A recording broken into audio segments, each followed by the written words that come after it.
개 4마리를 향해서 한 발에 비비탄 총을 난사했다. 그래서 한 마리가 사망. 근데 이게 비비탄 총 맞고 사망하려면 이제 수의학적인 걸로 봤을 때 엄청 많이 쏘지 않았을까? 또 가까운 거리에서. 네. 실제로 FBI에서도 동물 학대는 인간 대상 폭력의 예측 지표로 사용합니다.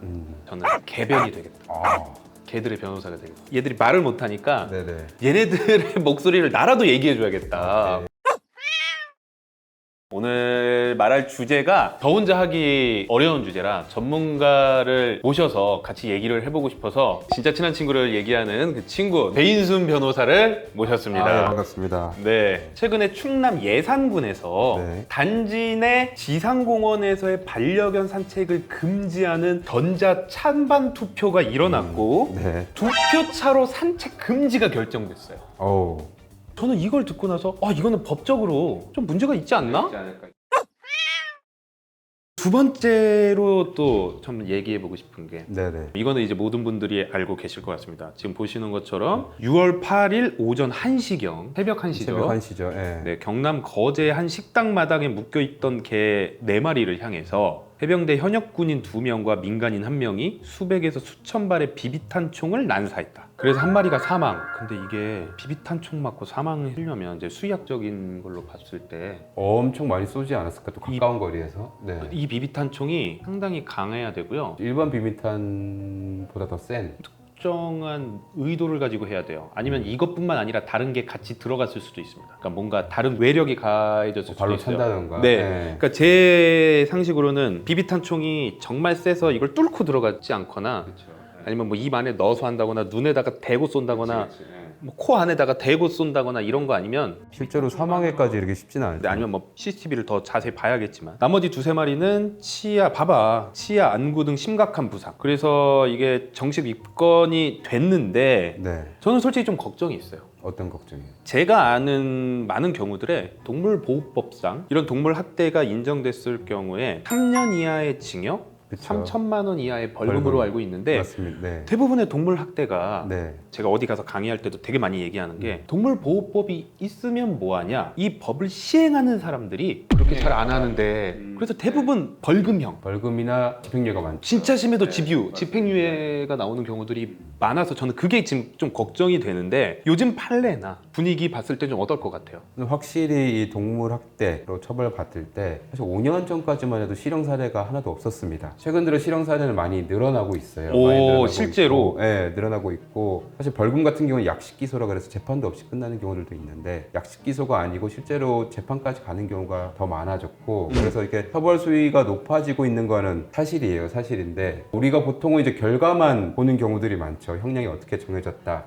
근데 그 속에서 실제로 뭐 합의가 됐는지 안 됐는지는 정확하게 드러나지 않는 경우들도 굉장히 많아요. 근데 이제 정말 사람의 뭐 예를 들어 뭐 팔을 잘랐다 이런 것들은 합의가 되더라도 이 사람이 겪을 후유증이라든지 고통을 고려해서 합의의 효과가 좀 적은 경우들이 많은데 이제 강아지들 같은 경우는 결국은 근본적으로는 물건으로 본단 말이에요. 그렇죠? 그러니까 물건이 손상되고 합의한 거랑 사람이 아예 손이 하나 다치고 합의되는 거랑은 다를 거 아니에요. 그렇죠? 그러니까 합의 효과가 훨씬 큰 거예요. 그렇죠? 동물을 학대한 거는 어떻게 보면 상위법상에서는 재물손괴 같은 재물손괴랑 사실 옛날 법정도 똑같았습니다. 네, 똑같은 때가 있었습니다. 그러다 보니까 이제 아무래도 합의를 하는 경우에는 처벌 수위가 확 낮아지죠. 확 낮아지고 그런데 그럼에도 불구하고 처벌 수위가 높아지는 거는 사실입니다. 실형 사례들이 꽤 많이 등장하고 있습니다. 제가 그래서 방금 찾아봤어요. 네. 주요 실형 사례 2023년 5월에 번식 농장에서 상품성이 떨어진 동물을 지속적으로 학대한 혐의로 동물보호법 위반 징역 3년 선고, 이것도 실형. 그리고 고양이 학대 징역 2년 6개월. 그리고 부산에서는 새끼 고양이를 바닥에 던지고 물고문하는 등 3시간 이상 학대 징역 4개월. 이런 진짜 실형 사례들이 있네요. 이게 근데 보시면 알겠지만 기간이 다 2023년, 25년 막 이렇잖아요. 네. 제가 알고 있기로도 21년, 22년 되면서 이제 실형 사례들이 나타나기 시작을 했고 그게 아무래도 결국은 반려인들이 많아지고 맞아요. 관심이 높아지는 게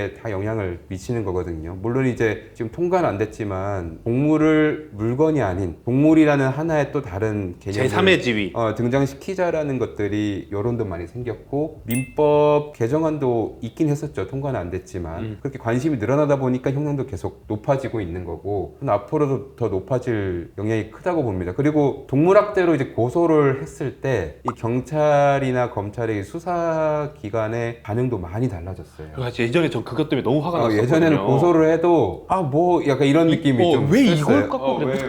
개 갖고 그래? 약간 이런 거. 저희 바쁜데요? 이런 느낌이 굉장히 셌다면 지금은 그런 게 거의 없어졌어요. 예, 조금씩 변해는 가고 있습니다. 긍정적인 변화죠. 저도 그걸 느낀 게 뭐냐면 네. 예전에는 우선 경찰에서 기소 자체를 잘 안 했고 잘 안 하죠, 그렇죠? 예. 기소를 해도 검찰에서 좀 귀찮아하는 것 같은. 그렇죠. 나하고 적당히 합의하면 좋지 않을까요? 굳이 전과자를 만들 필요가 있을까요? 이런 전제가 약간 많이 느껴졌었거든요. 예. 근데 제가 이제 이번에 사실 뭐 교육을 빙자한 학대 사건에 대해서 경찰 검찰에 이렇게 소견서를 네. 써서 계속 보냈었어요. 네네. 근데 제가 해서 그런지 모르겠지만 되게 열의를 가지고 저한테 이거에 대한 추가 자료를 부탁드려도 될까요? 오. 제가 심지어 미국에 네. 있었는데 그때 네네. 새벽에 일어나서 저도 막 열심히 써서 보내드리고 그렇죠. 예. 막 이래서 네. 이제 조금 바뀌는 건가 아니면 이분들만 이런 걸까? 바뀌고 있는 건 저는 확실히 느끼고 있어요. 예, 네. 많이 느끼고 있어요. 진짜 한 5년 전이랑 생각해도 많이 달라요. 많이 달라서 예전에는 고소를 해도 사건이 진행이 잘 안 돼요. 그리고 동물학대 사건들이 시골 같은 데서 일어나는 경우들이 꽤 많거든요. 맞죠. 그럼 CCTV도 없는 경우가 대다수고 그러다 보니까 수사도 사실은 좀 힘들긴 해요. 경찰들이 계속 돌아다니고 해야 되는데 약간 귀찮다는 느낌이 좀 다를 때가 있죠. 왜 지금 더 급한 것도 많은데요. 이제 이렇게 될 때가 있죠. 예. 이거 제가 근데 꼭 얘기하고 싶은 게 제가 왜 이거 동물학대를 계속해서 네. 우리가 관심을 가져야 되는지 얘기를 할 때 이게 우리를 위한 일이라고 얘기를 하거든요. 왜냐하면 강력범죄와 관련된 사람들은 70%의 동물학대 범죄자가 동물학대뿐만 아니라 폭행, 살인 등의 다른 범죄를 일으켰다라는 통계도 존재해요.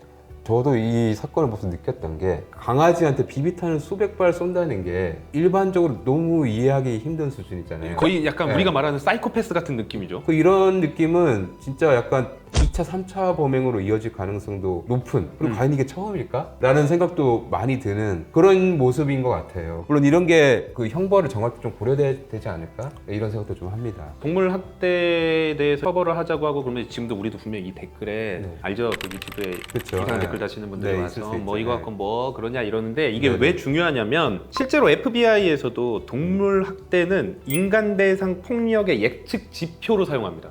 사람에 대해서 폭행, 폭력을 쓴다거나 아니면 나중에 살인 그리고 더 가서는 연쇄살인까지 가는 사람들이 첫 시작이 어디냐? 가장 약한 존재, 말을 못하고 자기 변호를 못하는 존재, 네네. 동물부터 시작을 한다는 거예요. 그렇죠. 그래서 이거를 실제로 제가 알기로도 미국이나 유럽에서는 동물 학대범들을 범죄의 예측 지표로 이 사람들을 따로 관리를 하면서 다른 범죄가 일어났을 때 이제 일종의 예방적 효과를 가지려고 하는 거죠. 네, 네. 범죄가 확 더 늘어나고 더 커지기 전에. 무슨 동물한테 이러냐 이렇게 생각하는 게 아니라 동물 학대범을 처벌하는 거는 사실 우리를 위한 일이다라는 거를 저는 여러분들이 꼭 알았으면 좋겠고 또 이제 얘기해보고 싶은 거는 지금 이제 보여드릴 영상도 되게 화가 나는 영상인데 네.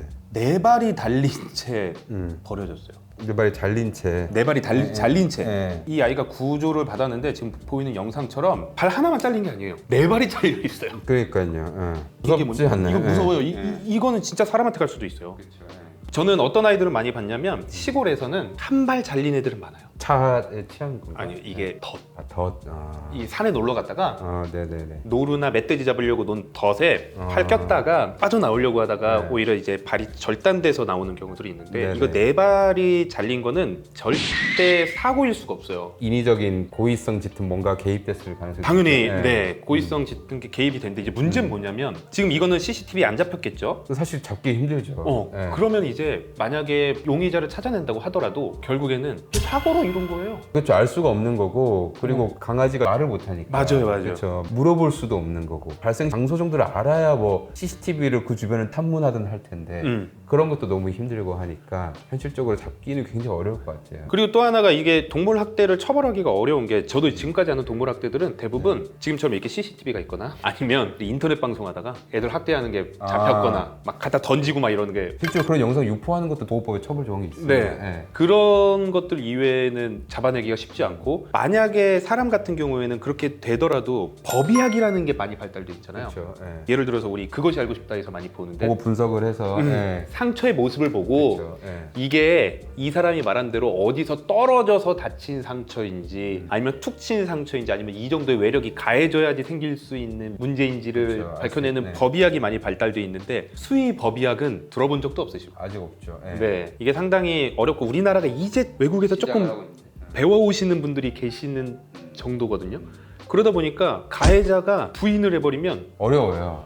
밝혀내기가 너무 어려운 거죠. 사실 많은 형사사건의 피해자의 진술이 굉장히 좋은 증거가 되는데 피해자의 진술이 없는 거죠, 그렇죠? 피해자 진술 없이 범죄를 입증한다는 게 어려울 때가 상당히 많습니다. 제가 그래서 항상 얘기하는 게 제가 만약에 변호사면 설변, 김 씨가 변하면 김변 이러잖아요. 네네. 그래서 우리 배인수 변호사 배변이라고 우리가 부르잖아요. 네네네. 저는 개변이 되겠다. 아, 걔들의 변호사가 되겠다. 얘들이 말을 못하니까 네네. 얘네들의 목소리를 나라도 얘기해줘야겠다. 오케이. 나 그래서 제가 이제 개변이 되고 싶다고 하는데 사실 그게 너무 안타까워요. 얘들이 말을 못하기 때문에 더 뭔가 저는 학대를 받는 것 같고. 동물학대가 굉장히 입증이 어려움이 있는 게 사실인데 제가 경험했을 때 안타까운 사례들은 또 어떤 게 있냐면 옆집에서 막 강아지가 막 깨갱깨갱거리고 누가 봐도 구타를 당하고 있는 느낌이 드는 거예요. 라이브 방송을 켜고 막 그 현장입니다 뭐다 이렇게 했어요. 그분은 나와서 하는 얘기가 나는 걔를 때린 적이 없고 얘가 엄살 부린 거다. 내가 뭐 약을 주사를 한 거다. 이제 이런 식으로 이제 얘기를 하면서 동물학대 혐의에서는 그분이 그 사람이 벗어났단 말이에요. 근데 이제 문제가 뭐냐면 촬영하고 이랬던 것들이 명예훼손이 문제가 되는 경우들도 있고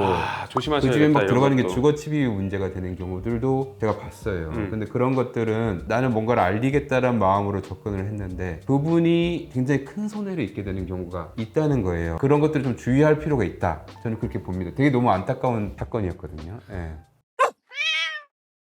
우리 법적인 거 여쭤보다 보니까 하나 더 좀 네. 얘기해보고 싶은 게 우리나라에서 지금 법적으로는 대형견들이 맹견들만 입마개를 하게 법적으로 되어 있습니다. 5종인가 있어요. 네. 근데 많은 사람들이 뭔가 잘못된 인식을 가지고 입마개 무조건 해야 된다. 모든 대형견들은 다 입마개를 해야 된다라는 법적으로 아무것도 아닌데 이걸 이렇게 얘기를 하거든요. 지나다니다가 문제가 없는 아주 잘 산책하고 있는 개에게 입마개를 하라고 말만 한다. 입마개 하세요. 여기까지는 별 문제 없다. 그러니까 뭐 이건 그냥 개인 간의 문제다. 근데 만약에 강요를 하고 싸움이 일어나고 소리를 지른다. 이러면 이건 어떻게 됩니까? 그건 이제 그 강요를 어떻게 했는지 소리를 어떻게 질렀는지를 보긴 봐야 돼요. 소리만 질렀다고 해서 다 처벌할 수는 없고 강요든 뭐든 일단 기본적으로 협박이 전제됐을 때는 형사적으로 처벌할 수 있는 개념으로 접근을 하는 겁니다. 협박이라는 거는 개념으로 보자면 이제 공포심을 주는 거거든. 자, 목줄 하세요. 이것까지는 사실은 처벌할 수 있는 조항은 없고 너 목줄 안 하면 내가 어떻게 뭐 이런 거 있지 않습니까? 이제 그런 개념으로 가면 이제 협박이 되는 거고 협박으로 함으로써 의무 없는 강제로 하게 하는 경우가 강요죄가 되는 거고 아마 이제 소리 지르는 것만으로는 처벌할 수 있는 조항은 아직 뭐 현재는 없습니다. 현재는 없고 이건 결국 언론의 문제네. 자꾸 언론들이 대형견들은 다 입마개를 해야 된다라고 얘기를 하거든요. 법적으로 안 해도 되는 건데 솔직히 이렇게 지나다니다가 헬멧 안 쓴 오토바이 지나가면 멈춰 세우고 헬멧 쓰라고 해요? 그렇지는 않죠. 근데 왜 걔들한테만 자꾸 그러는 거야? 제가 그런 적이 있거든요. 실제로 네. 대형견 중학생 정도 돼 보였어요. 남자아이인데 너무 산책을 잘하고 있길래 제가 운전을 하다가 되게 뿌듯하게 쳐다보고 있었어요. 우리가 이렇게 루줄잇이라고 하거든요. 네. 이 줄이 딱 느슨한 상태로 적당히, 보호자 옆에서 네. 적당히 딱 붙어서 아주 느긋하게 산책을 하고 있는데 어떤 오토바이를 타던 아저씨가 차를 세우고 막 소리를 지르는 거예요. 그 애랑 강아지한테. 네. 그래서 창문을 내리고 봤더니 뭐 입마개를 해야지 이런 개를 왜 데리고 나왔어? 막 소리 지르고 있길래 네. 내가 그 옆에 가서 차 세우고 네. 와이프 같이 타고 있었는데 와이프가 막 말렸어. 아저씨 헬멧 쓰세요. 또 도망갔어. 우리가 어디 길을 가다가 네. 솔직히 헬멧을 안 쓴다거나 뭐 잘못한 거 조금 있는 거 다 꼬치꼬치 얘기하고 다녀요. 그러진 않죠. 네. 근데 왜 잘못하지도 않은 거를 억지로 얘기를 하느냐. 난 그게 너무 화가 나. 그러니까 난 솔직히 너무 화가 나. 네. 언론사분들도 무조건 제가 막 이렇게 욕하고 싶은 게 아니라 이게 분위기가 그렇게 조장이 되다 보니까 지금도 그렇게 해야 되는 줄 알고 계시는 분들도 계실 거예요. 많이 계시죠. 네, 근데 그게 아니라는 거를 저는 꼭 한번 말씀드리고 싶고 이게 한번 이러다 보니까 사회적 분란이 일어나요. 나는 법을 안 지킨 게 아닌데 누가 자꾸 강요를 하고 거기서 싸우는 일들이 벌어지거든요. 그래서 언론에서도 한번 이거를 제대로 좀 얘기를 다뤄주셨으면 잘해주셨으면 좋겠다. 좋겠다. 네네네. 심지어서 어떤 분들은 고프로를 차고 산책을 해요. 분쟁 전쟁에서 이제 증거를 남기기 위해서. 네. 아. 근데 또 문제는 뭐냐면 이렇게 해서 싸워서 경찰을 부르잖아요. 네. 그럼 경찰분들 이거에 대해서 잘 모르니까 네. 입마개를 하라고 얘기하시는 분도 계세요. 아, 그럴 수 있죠. 예. 이게 문제가 충분히 많아요. 충분히 그럴 수 있습니다. 예. 이걸 한번 짚고 넘어가고 이거는 우리가 사회적으로 어느 정도 해결을 해야 된다. 물론 좀 공격적이고 이런 아이들 보호자가 다 알거든요. 전 그런 애들은 먼저 해라. 안 그러면 당신 잘못이다. 임하게 꼭 해라. 근데 그보다 훨씬 많은 대형견들이 솔직히 소형견들보다 공격성도 더 적다라고 하는 거는 연구 결과로 다 나와 있고 훨씬 더 산책 잘하고 이런 애들이 많아요. 근데 이런 애들까지 다 피해를 보게 할 수는 없다. 없는 거다. 그래서 저는 이 부분에 대해서 한번 좀 얘기를 해보고 싶었습니다. 좋습니다. 네.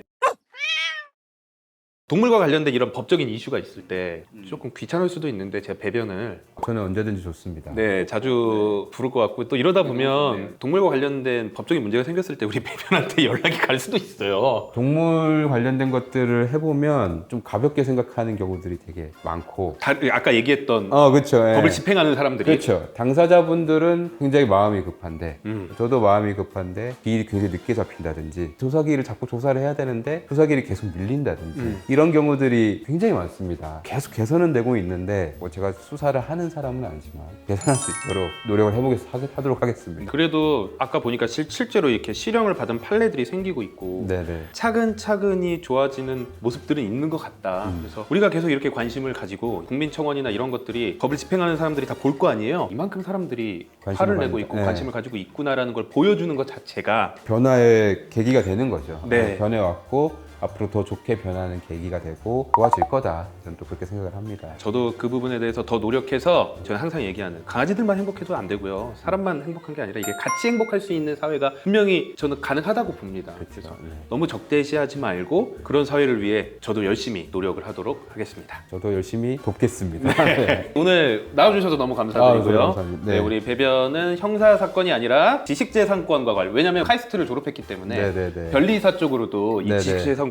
쪽으로도 상당히 네, 부끄럽네요. 네, 유능합니다. 그래서 네네. 그쪽으로 우리 배인순 변호사를 네네. 만나는 기회가 생기셨으면 좋겠습니다. 네.